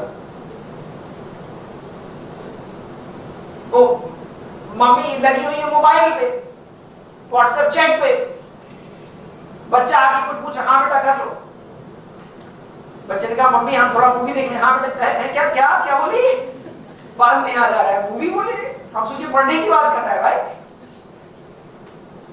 बिल्कुल, हम सब इतने ज्यादा बिजी हैं कि यही ध्यान नहीं दे रहे कि कैसे चल रहा है जीवन, जबकि पेरेंट्स का बहुत ज्यादा कंट्रीब्यूशन दिखाते हैं। पिता का कंट्रीब्यूशन किसी स्टार के केस में, माइकल जॉर्डन का नाम सुना है? अरे सुना है नहीं? हाँ, ये सबने सुना होगा। जब भी बात अमेरिका, ऐसे बोलते हैं हम लोग हिंदी में, अमेरिका पंजाबी स्टाइल में, यानी अमेरिका की जब भी बात होती तो हम लोग वो कहानियां भी सुनी ही होती है ज्यादातर। तो माइकल जॉर्डन छोटे थे तो उनके पिताजी ने बुलाया, इधर आओ, बोला हम आपके टैलेंट को चेक करें। पहले ऐसे ही होता था, ओ दूर वाले मामा जी हमारे घर में आ गए, बोले किस क्लास में? बोले जी 8th में। बैठो इधर, बताओ भारत का प्रधानमंत्री जी, यहाँ तो बता दिया, खुश भी, हम भी खुश। बोले अच्छा, वेरी गुड, बहुत बढ़िया बताया। बताओ जहाज रानी मंत्री है? जहाज रानी मंत्री, सड़क परिवहन मंत्री, क्या पूछ रहे हैं? लेकिन हम लोग तैयार रहते थे, हाँ जी Nitin Gadkari ji, we were ready at that time। यानी हम लोग की तैयारी पुख्ता होती थी, और दूर वाले मामा जी, पड़ोसी, जिसको देखो परेशान करता था, घर पे आया पर हम लोग को ऐसा फील होता था, परेशान करता था। बट आज लगता है कितने अच्छे लोग थे, कितना अच्छा था कि वो आके हमारी जीके चेक करते भी थे, बताते भी थे, कुछ सिखा के चले जाते थे। तो हमें पढ़ाई मजा, अरे हम जैसा सिंपल स्टूडेंट, अगर आप उससे पूछे तो मैं स्टूडेंट कैसा था, एकदम सच बता रहा हूँ, इंजीनियरिंग कॉलेज में 35 बच्चे थे, मेरी रैंक 22 थी, 22। कोई ऐसा नहीं, कुछ खास नहीं था। तो जब मैं यहाँ देखता हूँ, अभी थोड़ी देर पहले आयुष्मान जी बोल रहे थे, तो मैं थोड़ा सा इंफीरियोरिटी कॉम्प्लेक्स में था कि आज अच्छा बोल पाऊंगा कि नहीं। अरे इतना अच्छा बोल, अरे यंगस्टर्स आज के कितने सारा, ये यंग है ना, इसलिए मैंने उनकी बात की। जो वो बोल रहे थे मुझे लगा अरे ये तो कुछ ज्यादा अच्छा स्टाइल में बोल रहे, बहुत अच्छी बातें उन्होंने रखी। सच में मैंने सोचा कि मैं इम्प्रेस कर पाऊंगा ये, मैं बड़ा खुश होता हूँ आपको देख के। जैसे यही कोई भी, ये भाई साहब भी, मैं हर एक को देख के इम्प्रेस हो जाता हूँ। बड़ा मेरी ये मतलब ये लगता है क्या क्वालिटी है इसके पास। हाँ कभी कभी इसको डांट जरूर देता हूँ, कुछ भी यूज कर रही है, क्वालिटी तो है। हम लोग के पास क्वालिटी नहीं थी तब हम लोग कुछ मानते थे। हाँ सर उस समय कंपटीशन कहाँ था, सर उस समय कंपटीशन ही नहीं था। भैया ये तो बेईमानी हो जाएगी, आप हमारी बुराई कर रहे हैं, ऐसा कैसे कंपटीशन नहीं था। अभी मैंने दिखाया कि पहले भी 40,000 सीरियस थे और अभी भी 40,000 ही सीरियस हैं, इतने लाखों बढ़ जाने के बाद भी। अगर आप मुझसे पूछें तो इंजीनियरिंग करना बेहद आसान है किसी टॉप 200 कॉलेज से। इंजीनियरिंग के बाद नौकरी पाना बेहद आसान है इन टॉप 200 कॉलेज से करने के बाद। You would be surprise to know कि 13.5 लाख लोग इंजीनियरिंग कर रहे हैं एक साल में। ये गवर्नमेंट का टेबल है, इसके अलावा भी हो सकते हैं जो गवर्नमेंट के पास खुद भी नहीं होंगे। यानी 13.5 lakhs people are doing engineering and you would be surprised to know उसमें से 10 लाख को जॉब नहीं मिलना चाहिए, इस तरीके की इंजीनियरिंग कर रहे हैं। 10 lakhs एलिजिबल ही नहीं है नौकरी के लिए। इसीलिए आप देखते होंगे कोई इंजीनियर पकौड़े तल रहा है, इसका मतलब ये नहीं इंजीनियरिंग खराब हो गई, इसका ये मतलब नहीं कि इंजीनियर के बिना काम चल जाएगा, नहीं चलेगा। वो सिर्फ इसलिए क्योंकि हम बस कर रहे हैं। हम किस लिए पढ़ रहे हैं? नंबर चाहिए, रैंक चाहिए, मार्क्स चाहिए, नाम। अरे भाई गो इन डेप्थ, नॉलेज गेन करो। माइकल जॉर्डन की बात कर रहे थे, देखो कितना कंट्रीब्यूशन होता है किसी के भी पेरेंट्स का, उसके लाइफ में सबका कंट्रीब्यूशन होता है, भाई का, बहन का। जो आप देखते हैं ना, जैसे ये टॉपर हो गया, जैसे आप देखते हैं ना कई बार स्टोरी सुनते हैं तो आपको लगता है बड़ा इंटेलिजेंट होगा। अरे भाई इंटेलिजेंट होगा, हो सकता है उसको चीजें टीचर पढ़ाता हो एक बार में समझ में आ जाए, हो सकता है वो घर जाए तब समझ में आ जाए, हो सकता है वो अगले दिन पढ़े तब समझ में आ जाए। और मेरे हिसाब से तीनों लोग टॉप कर सकते हैं। आप किस कैटेगरी में आते हैं आप सोचिए, आप वो सोच नहीं पाते। आप क्या करने लगते हैं? टॉपर को फॉलो करते, नहीं कर सकते भाई उसको फॉलो। उसके तरीके, वो कोई चीज पास समझ जाता है, आप देर में समझते हैं, आप क्यों उसको फॉलो कर रहे हैं? जो टीचर ने आपके लिए बताया उसको फॉलो करना है।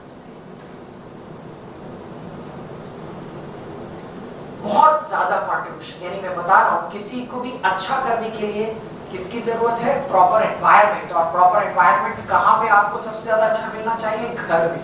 घर में कौन कौन आपके सहयोगी हैं? मदर, फादर, सिस्टर, ब्रदर, जो भी हैं, सब वो आपके जीवन में कंट्रीब्यूट कर रहे हैं। इसीलिए जब मदर फादर को भी हम बुलाते थे, बताने की कोशिश कर रहे हैं कि आपका बहुत बड़ा कंट्रीब्यूशन है इसकी सक्सेस में, और हम इसको, इस बच्चे को इस दुनिया में लाए हैं, तो हमारी जिम्मेदारी भी है कि हम उसमें पूरी तरीके से अपने पार्ट को, रोल को प्ले करें। वी कैन नॉट से लाइक दिस कि बेस्ट कोचिंग में करा दिया, बेस्ट स्कूल में करा दिया, ऐसे हम नहीं कह सकते। माइकल जॉर्डन को कैसे उनके पेरेंट्स ने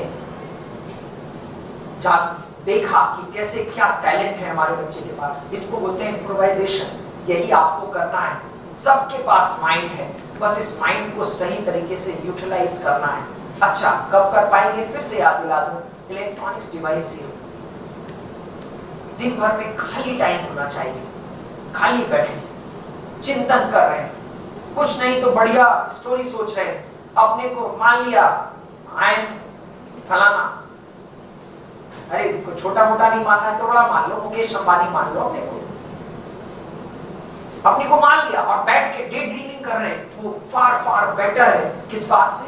जो आप मोबाइल में टाइम वेस्ट कर रहे हैं। उनके फादर ने बुलाया, बोले आज आपका टैलेंट चेक करते हैं। माइकल जॉर्डन बास्केटबॉल प्लेयर है, याद रखा जाए, एम आई राइट और नॉट? बास्केटबॉल अच्छी खेलते हैं। मैं कई बार क्लास में बोला हूं, आप फुटबॉल अच्छी खेलते क्या? तो मैं मैथ्स अच्छी पढ़ा सकता हूं। क्या फुटबॉल में दिमाग नहीं लगता है? बिना दिमाग के खेलते क्या? बास्केटबॉल बिना दिमाग के खेलते क्या? अगर आप कोई भी एक काम में फोकस बना सकते हैं तो मैं आपको मैथ्स अच्छी पढ़ा सकता हूं, क्योंकि फिर मेरा काम बचा कि कैसे आपको उस चीज को इंटरेस्टिंग बनाना है, कैसे वहां पे आपको मजे दिलाना है। फिर बाकी तो आप चमत्कार करेंगे ना। और मैंने पहले भी बोला, चमत्कार कौन करता है? आप।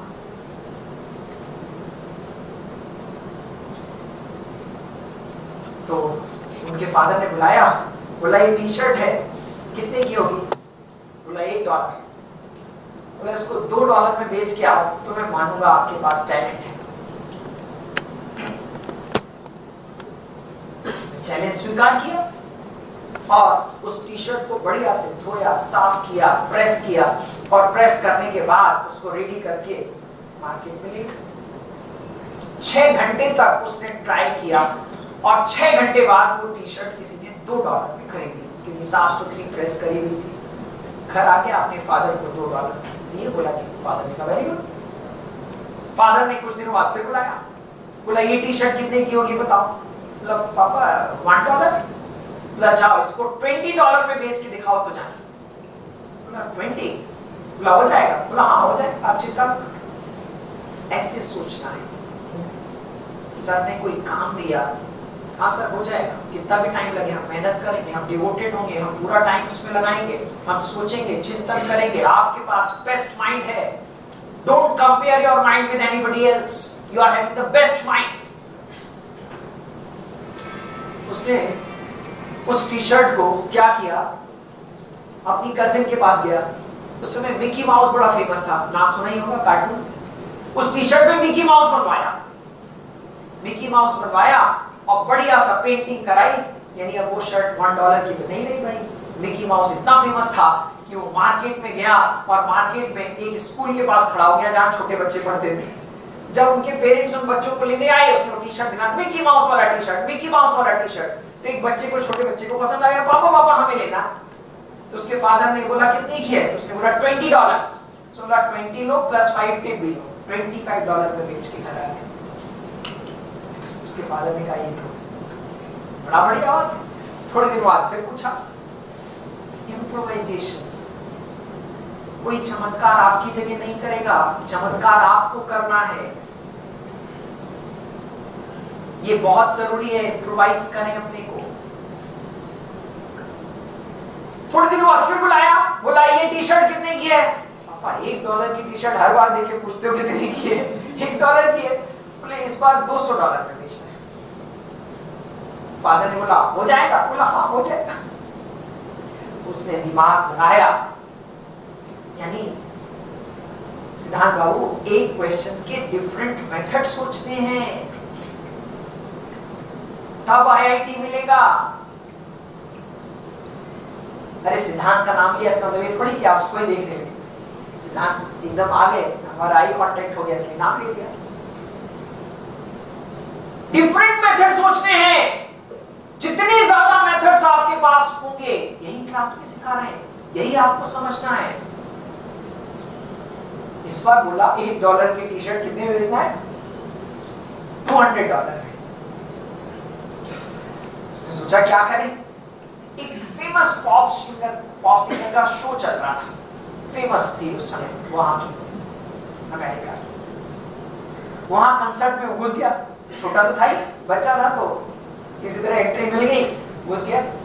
और जैसे ही वो सिंगर गाते गाते थोड़ा सा उसके करीब आई, जोर जोर से मतलब वो चिल्लाने लगा ऑटोग्राफ के लिए, ऑटोग्राफ ऑटोग्राफ। उसने टी शर्ट दिखाई, पता नहीं सिंगर का भी क्या मन होगा, उसने उसमें ऑटोग्राफ दे दी गाते गाते।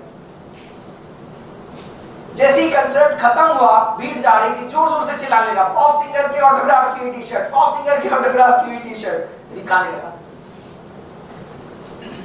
पॉप सिंगर की उसके ऑटोग्राफ वाली टी शर्ट, तो बोला जी $200 की है, $200। तो तीसरे ने बोला नहीं हम 300 देंगे।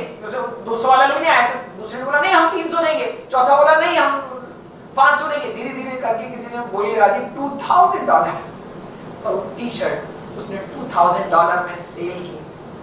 और उसके बाद खड़ा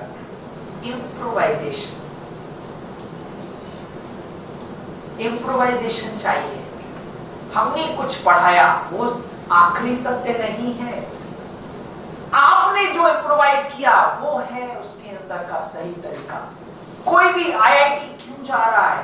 क्यों? क्योंकि उसके पास क्वेश्चन को सॉल्व करने की अलग अलग टेक्निक आ रही है। धैर्य बनाना है, थिंकिंग प्रोसेस को डीप में ले जाना है। वो कहते हैं, ध्यान से सुनिएगा, ये फिर से मेरी हर कविता एक मैसेज आपके लिए है। वो कहते हैं हिमालय सा ऊंचा उठ जाओ तुम।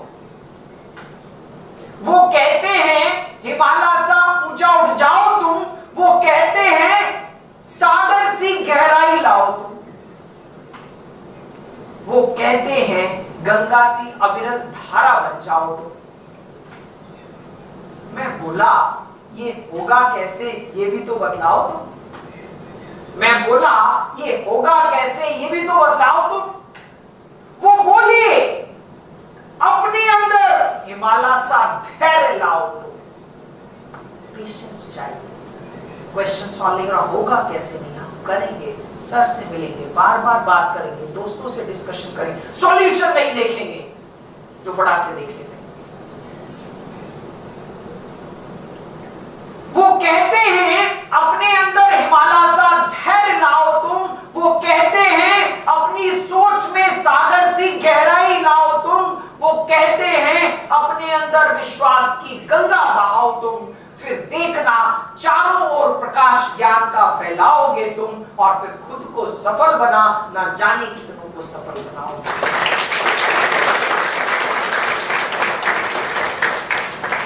धैर्य चाहिए, पेशेंस बनाना पड़ेगा आपको। इतनी जल्दी घबराने की जरूरत नहीं है। We are available, talk to us as much as possible. सोच की गहराई बिल्कुल इतना जल्दी नहीं कि बस कोई भी क्वेश्चन सोचा नहीं जवाब दे दिया। कई ऐसे प्राणी हैं जो क्लास में सर सर सर आंसर, और बिना सोचे आंसर देते। आंसर देने में एक बढ़िया कहानी मुझे याद आई। मैं 5 मिनट और दूंगा। धुआं निकल रहा है, उसके अंदर सफाई के लिए चिमनी से 2 इंसान निकल के जब बाहर आए तो उसमें ये कहानी है। क्वालिफिकेशन, बोला sir I am very intelligent. अच्छा जी ये आपकी क्वालिफिकेशन है? हाँ sir I am very intelligent. Okay ठीक है, चलिए मान लिया। तो कुछ क्वेश्चन पूछे? बोला हाँ जी। चिमनी से 2 इंसान बाहर निकले। एक के मुंह पे कालापन आ गया यानी कालिख लग गई और एक साफ है। बताओ पहले कौन अपना फेस साफ करेगा? आंसर तो सोच लिया होगा ना आपने। अरे बताना नहीं है, फंस जाएंगे, चुपचाप बैठे रहिए। Don't try to be intelligent, उसी स्टूडेंट को रहने दीजिए। वो दोनों इंसान जब निकले बाहर तो टीचर ने मुझे बताओ जो जिसका फेस काला हो गया यानी कालिख लग गई वो अपना फेस धोएगा कि जिसका फेस साफ है वो धोएगा? स्टूडेंट तो इंटेलिजेंट था, बोला नहीं जी साफ वाला धोएगा। बोला क्यों? उसको दिख रहा है ना उसके मुंह पे कालिख लगी तो मेरे मुंह पे भी लगी होगी तो पहले हम धोएंगे। कहते गलत जवाब। बोले नहीं नहीं सर, अच्छा एक मौका सर, एक और मौका सर, फिर से बताइए। अच्छा ठीक है। दो इंसान चिमनी से बाहर निकले, एक पे कालिख लगी एक पे नहीं, बताओ कौन पहले धोएगा? Student intelligent. जब वो बोला तो क्लीन वाला धोएगा तो कहता सर पिछली बार क्लीन बोला था तो सर बोले गलत। बोला नहीं सर, जिसके मुंह पे कालिख लगी वो धोएगा। पिछली बार किसने धोया था? जो साफ था, क्योंकि उसने सामने देखा इसकी कालिख लगी तो मेरी भी लगी होगी तो अब धो लेते। इस बार किसने धोया? कालिख वाली। वो क्यों धोया? सोचा ये बड़ा लकी है, चिमनी में गया इसका फेस साफ है, मेरे ही गंदा होगा, चलो चल के धो लेते। इसलिए इस बार किसने धोया? कालिख वाली। मतलब टीचर जब भी क्वेश्चन पूछ रहा है वगैरह फिर से गड़बड़ हो गया। बोला अच्छा ठीक है फिर से पूछते हैं। बोला दो लोग चिमनी से बाहर निकले, एक के मुंह पे कालिख है एक के मुंह पे साफ है, कौन धोएगा? स्टूडेंट ने सोचा काला वाला भी धो चुका है, सफेद वाला भी धो चुका है, बोला दोनों धोएंगे। गलत जवाब। बोला दोनों नहीं धोएंगे। क्यों? क्योंकि जिसके मुंह पे कालिख नहीं लगी थी उसने कहा अरे इसके मुंह पे कालिख लगी है, और जो काला वाला दिख रहा है वो क्या दिख रहा है? इसके मुंह पे कालिख नहीं लगी। तो इस बार उसने क्या बोल दिया? दोनों धोएंगे। तो उसने कहा कि दोनों नहीं धोएंगे, जिसके मुंह पे कालिख नहीं लगी है वो खुश हो रहा है क्योंकि उसने कहीं देखा नहीं, जिसके मुंह पे कालिख लगी है उसको वो क्या कह रहा है? अरे इसको धोने के लिए बताते नहीं है, इससे क्या होगा बाहर लोग इसका मजाक उड़ाएंगे। तो इस बार फिर से उसका जवाब है। टीचर ने कहा बेटा असली जवाब चाहिए? बोले हाँ। बेटा चिमनी में दो लोग जाएंगे, एक ही जा पाएगा। थोड़ा धैर्य। जो पिछली कविता मैंने सुनाई इसमें क्या चाहिए आपको? हमने अभी पूरी चीज बताई भी नहीं, पूरा क्वेश्चन आपने समझा भी नहीं और सॉल्यूशन निकालने बैठ गए, और एक आध क्वेश्चन का सॉल्यूशन आ भी गया तो चिल्लाने लगे I am the best, I am the best. अरे रिलैक्स, थोड़ा धैर्य बनाओ, ध्यान से कंसेप्ट को सुनो, ध्यान से चीजों को सुनो, फिर उसके बाद उसको अप्लाई करो। यानी सबसे क्रिटिकल सक्सेस फैक्टर क्या है? पहले अपनी समस्या को समझना। आप JEE की तैयारी के लिए जा रहे हैं जहां 40,000 सीरियस कंटेंडर हैं जो दिन रात एक किए हुए हैं, आप उनसे फाइट करने जा रहे हैं, तो कम से कम पहले उस लेवल पे तो आना पड़ेगा, तब आप उनसे फाइट कर पाएंगे। जो भी 11th में हो गया वो जरूरी था, कोई बात नहीं। अगर आपसे कहीं गलती हुई, अगर आप कम पढ़े, अगर आपको कोई चैप्टर्स क्लियर नहीं हुए, ठीक है, उसके लिए हमारे पास टाइम है। लेकिन अभी एक एक मोमेंट हमें वेस्ट नहीं करना, जम के जुटना है, जम के लगना है, और कैसे पढ़ना है ये बात मैं और आखिरी में कहता चलूं।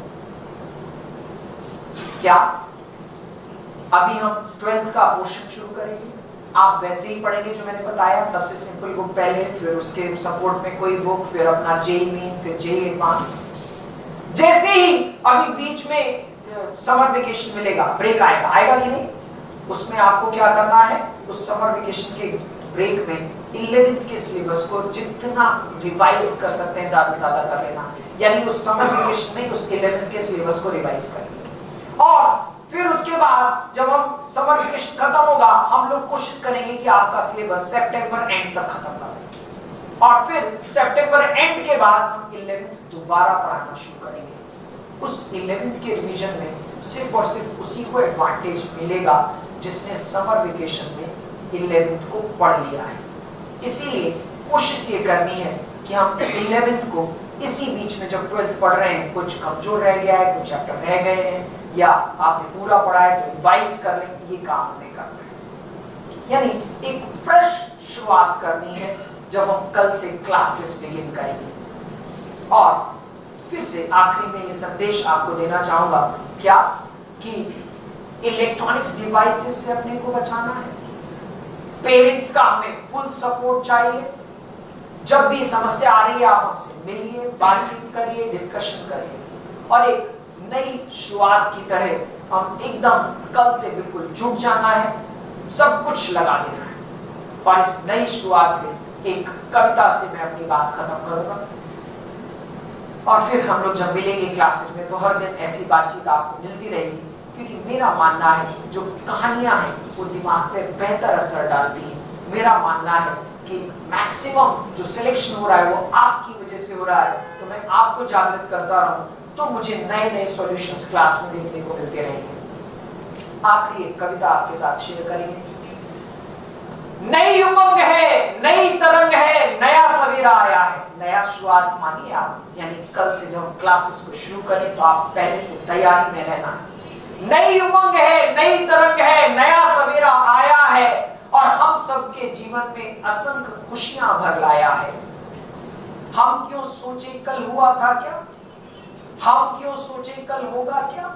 यानी ना तो हमने जो भी गलतियां की उस पर ज्यादा परेशान होने की आवश्यकता नहीं है, चिंतन करने की आवश्यकता है, और ना ही ये सोचे कि IIT मिलेगा, नहीं, वो सब नहीं, आज में जीना है। ये पूरे लेक्चर में शुरुआत से मैं कहता हूं, नई उमंग है, नई तरंग है, नया सवेरा आया है, हम सबके जीवन में अनंत खुशियां भर लाया है।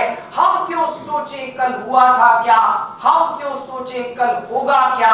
हम तो बस आज में आनंदित हो आगे बढ़ते जाएंगे, और इस पल में, यानी जो ये समय है जिसमें अभी हम बैठे हैं, और इस पल में संपूर्ण जीवन जी खुद को सफल बनाएंगे, खुद को सफल बनाएंगे।